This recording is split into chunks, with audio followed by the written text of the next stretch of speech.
Saravá, sejam todos bem-vindos a mais um estudo dessa semana.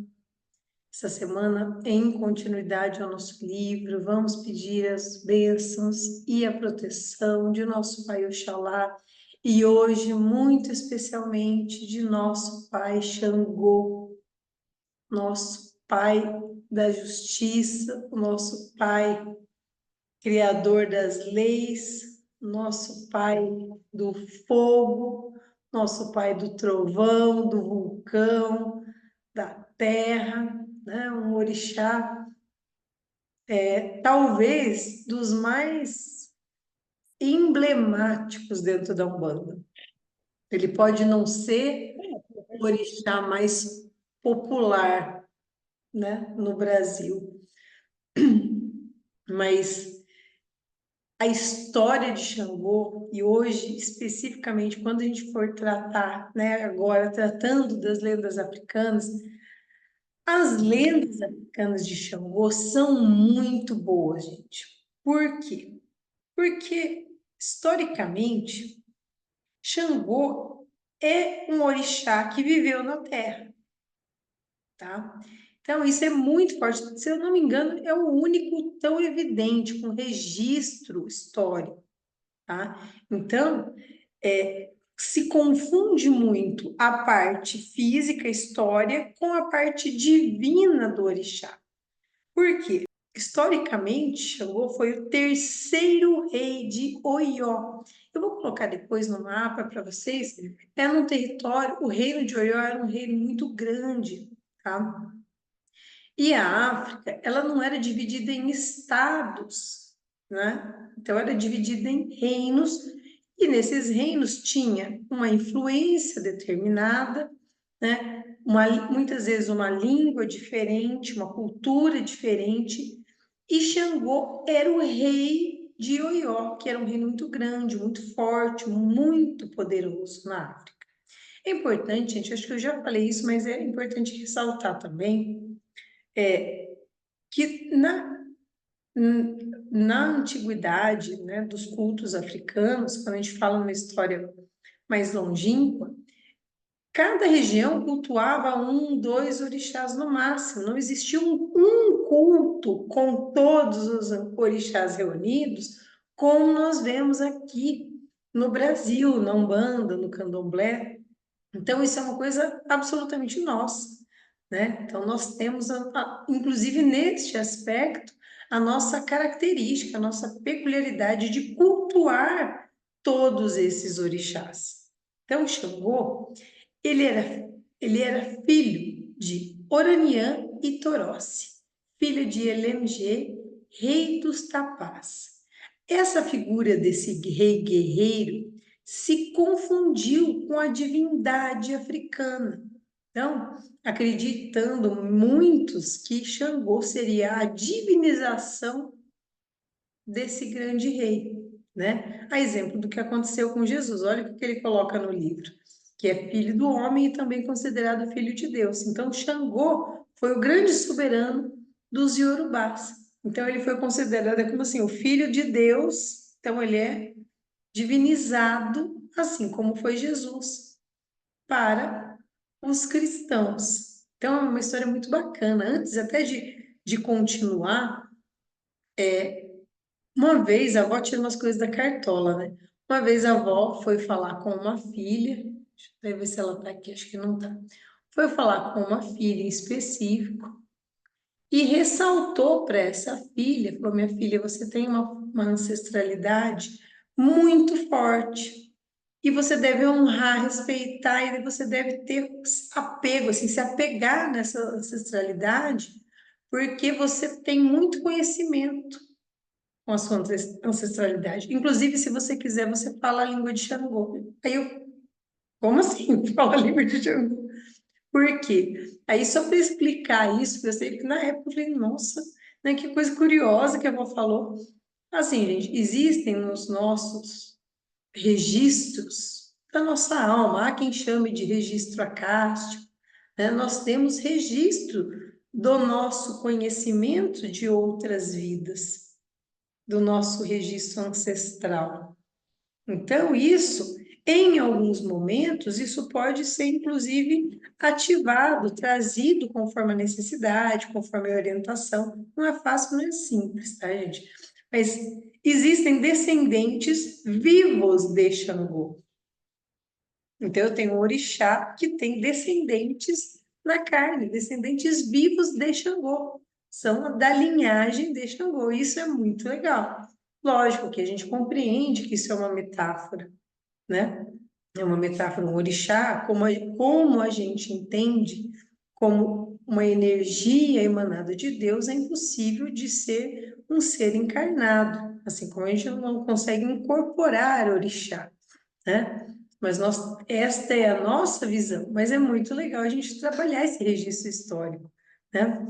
E tem uma coisa muito importante também, que todas as lendas colocam, que os orixás tinham várias esposas, né?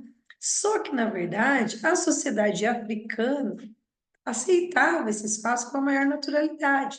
Então, o Xangô era visto como orixá viril, esposo de 3 Iabás, né? Então, muitos orixás têm muitas esposas, então eles vão ter um intercâmbio aí, inclusive para a gente, hoje a gente entende enquanto essa relação das energias de cada uma das linhas, né? Então, quem eram as esposas de Xangô? Oiá, Yansan, né? Oxum e Obá. Depois eu vou mandar no grupo para vocês. Eu vi uma lenda de Obá, porque o Obá, na verdade, não é cultuada diretamente dentro da Umbanda, mas Obá é um orixá muito misterioso e muito importante, uma outra guerreira, uma outra mãe guerreira, né? Que concentra muitos dos seus mistérios, e eu vou mandar para vocês que é bem legal, tá? Então, essas 3 esposas, isso gerava, gente, até quando ele vai contar a lenda, ele fala que isso gerava um conflito danado, porque uma casa com uma esposa pode ser terrível, mas imagine uma casa com 3 esposas, uma mais ciumenta e temperamental que a outra, né? Então, cada uma exigia cada vez mais a atenção de Xangô. Essa lenda aqui no livro, ele fala que é Yansan. Quando eu ouvi a lenda pela primeira vez, eu ouvi que era Oxum, enganou Obá. Tá? Então, porque Obá queria conquistar, ela se sentia deixada de lado, né? Então, ele fala que é Yansan, mas a cozinheira, na verdade, a Iabá, que é cozinheira, é Oxum, tá? Não vou discordar do livro, eu estou dizendo que tem outras variantes, né, dessa mesma lenda. E, enfim, seja Yansan ou seja Oxum, enganou o Bá. Ela falou assim, sabe por que Xangô gosta tanto da minha comida? Porque eu coloco um pedaço de orelha para ele conquistar. E aí vira um feitiço e eu conquisto Xangô. E aí Obá caiu nessa, cortou a orelha e colocou na sopa, acreditando estar agradando Xangô, fazendo uma comida que pudesse encantar Xangô.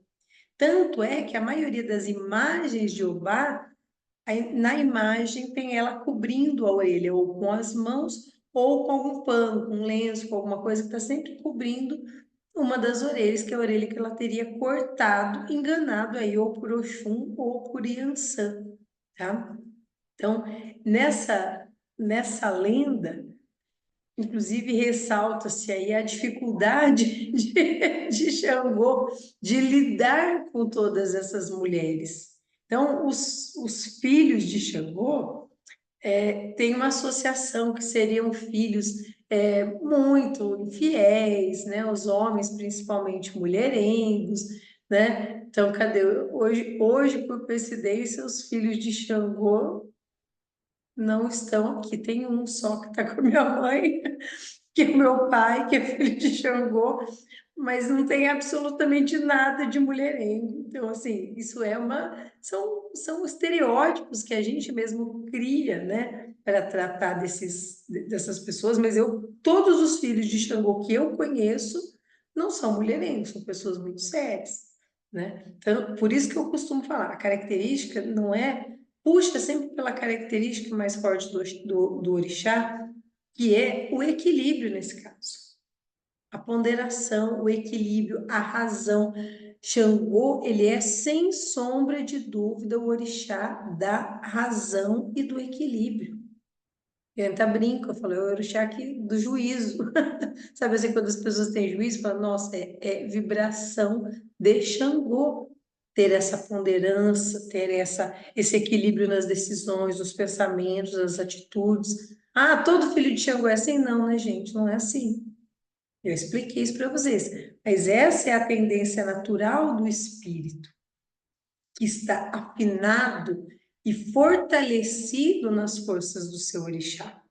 Então, ele fala ainda dentro das lendas, né, que Xangô era muito intempestivo em suas ações, o que fazia com que o povo o temesse e o estimasse ao mesmo tempo.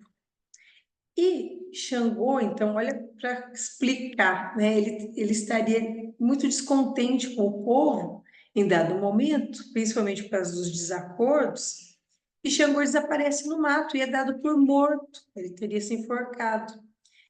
Mas a sua liderança é inquestionável, e seu povo, depois de procurá-lo por toda parte, solicitava sua presença. Foi quando ele apareceu e disse a todos que, como rei, como Deus, governaria do céu de agora em diante. Todo mundo compreendeu que ele tinha partido para o Orum, que é o céu, e havia se transformado em orixá. E a partir daí, continuaram cultuando, reverenciando e respeitando Xangô como rei, mas que agora ele governava do Orum, né? Então isso é muito legal. O raio, grave, é o castigo fulminante de Xangô. Entre os iorubás, a morte por raio é considerada infame, ou seja, é uma morte que é um sinal de castigo de Xangô mesmo, castigo divino. A casa que é atingida por um raio é considerada marcada pela cólera de Xangô. E o proprietário, inclusive, tem que pagar uma multa para o sacerdote de Xangô. Então, são fatos, são associações muito fortes com esse orixá. Aí ele fala da associação agora religiosa, né? Que o sincretismo de Xangô, ele é feito para uns com São Jerônimo, para outros com Moisés, tá? Existe ainda um outro sincretismo, né? Mas eu vou falar desses dois que estão no livro, que são os principais. Há quem faça a relação ainda de Xangô com São João Batista. Inclusive, tem um ponto, né, que fala: meu pai São João Batista é Xangô. Então, assim, existem vários sincretismos, por isso que a data de Xangô também varia de tradição para tradição, de terreiro para terreiro, tá? Mas hoje nós vamos falar específico aqui dessas duas figuras sincretizadas com Xangô, porque eu especialmente gosto muito da história e do exemplo de São Jerônimo. Até eu brinco aqui que tem as duas filhas grávidas. Eu falei, ixi, pai de Xangô e mãe de Ançã, então vai ser os dois Jerônimo, né? Vai ser o Jerônimo que vai brincando assim que as crianças já vão nascer sob a vibração de Xangô. Mas São Jerônimo, ele é um santo diferenciado. Por quê? Ele, a data, né, da sua existência, do seu nascimento, é por volta do ano de 340. E ele nasceu onde hoje se localiza a Croácia, que já não é um local também tão comum. E ele é extremamente letrado, estudado em gramática, em retórica, em filosofia. Ele foi batizado pelo Papa Libério aos 25 anos de idade e foi viajar. Ele era muito rico, de família rica, culta. E ele foi viajando até que ele chegou, né, acompanhado aí da Itália, e ele ficou muito influente dentro da igreja. Ele se tornou padre, tá? E ele foi convidado, na época, dentro da igreja, e essa que é a característica maior, por isso que a associação com Xangô é muito grande. Ele é o santo que fez toda a tradução da Bíblia, tá? Então, o que ele afirmava? Ele falava que a exatidão da tradução da Bíblia se deve à sinagoga, ou seja, na época tinha muitas formas de tradução da Bíblia, e isso gerava, na visão deles, uma série de heresias, né? Principalmente no Oriente, que levaram o imperador Teodósio e o Papa Damaso a convocar o Sínodo em Roma, uma reunião para fazer as escolhas oficiais, né, de como se direcionaria a igreja em relação aos seus livros em específicos. Após o sínodo, o Papa manteve Jerônimo como seu secretário, então ele era secretário do Papa, tendo como principal tarefa fazer a revisão do texto latino da Sagrada Escritura, comparando com o hebreu, né? Então, a tradução de Jerônimo substituiu todas as outras traduções que existiam até então, tornando-se a tradução oficial da igreja. E tem uma série de associações de São Jerônimo, por isso que a imagem dele com o livro. Ele não realizou milagres, ele foi tornado santo por aclamação do próprio do Papa e dos demais, porque o serviço prestado para a igreja, com a tradução da Bíblia e de tantos outros livros, e o seu estudo, etc., foi muito forte, a ponto dele receber o título. Ele foi, né, canonizado, tornou-se santo em razão dos serviços prestados. Ó, tudo pela inteligência. Então, quando eu falo que Xangô é o senhor da lei, e São Jerônimo, de certa forma, foi quem oficializou a lei cristã que está na Bíblia. Então, a associação de São Jerônimo com Xangô também se torna muito natural nesse aspecto, tá? Tem até, aqui não está no livro, tá, gente? Mas tem uma curiosidade, que ele era tão convicto, São Jerônimo, ele era tão convicto no seu discurso, nas suas palavras, nos seus ensinamentos, que em um certo momento ele estava pregando, falando, e eram vários assuntos que ele dominava, tá? E entrou um leão, ele estava numa sinagoga, tentando, eu não me lembro certinho o local, tá? Mas ele estava pregando e entrou um leão, e todo mundo saiu correndo, começou aquela correria, e ele continuou falando. E ele continuou falando com o leão lá dentro, até que o leão amansou de ouvir o seu discurso. Por isso, a figura também do leão sentado. Então, aquela imagem do livro e do leão, ela é associada a São Jerônimo, inclusive por causa dessa lenda de que São Jerônimo teria amansado o leão. Tamanho era o poder da sua retórica. Tá? Com o falecimento dele, em 384, então ele já morreu bem, um pouco mais velho, ele foi declarado padroeiro dos estudos bíblicos e doutor da igreja. Seu título de santo foi dado pelos serviços prestados e não pela sua santidade exatamente. Então, é um santo relacionado muito à inteligência, né? Ao livro, à palavra. Então, a gente não... Só para deixar bem claro, tá, gente? A Bíblia não é o nosso livro sagrado. Nós não seguimos a Bíblia dentro da Umbanda. A Bíblia, nós temos, lógico, como tantos outros textos, por razões de ensinamentos morais, nós lemos trechos da Bíblia, nós fazemos menção às suas passagens, mas nós não temos aquilo como nosso livro sagrado. Só para deixar bem claro, é um sincretismo. Então, São Jerônimo associado com a Bíblia, Xangô associado com a lei divina que não está escrita em nenhum livro para nós, de acordo com a nossa cultura, a nossa crença. Nós não temos um livro sagrado dentro da Umbanda. Então, quando a gente fala que Xangô é o senhor da lei, ele é que tem ele que determina ou ele que estabelece as regras da lei divina. Ele é como se ele regrasse a lei divina num código não escrito, entende? Então, é a lei no sentido da lei divina e não da lei cristã.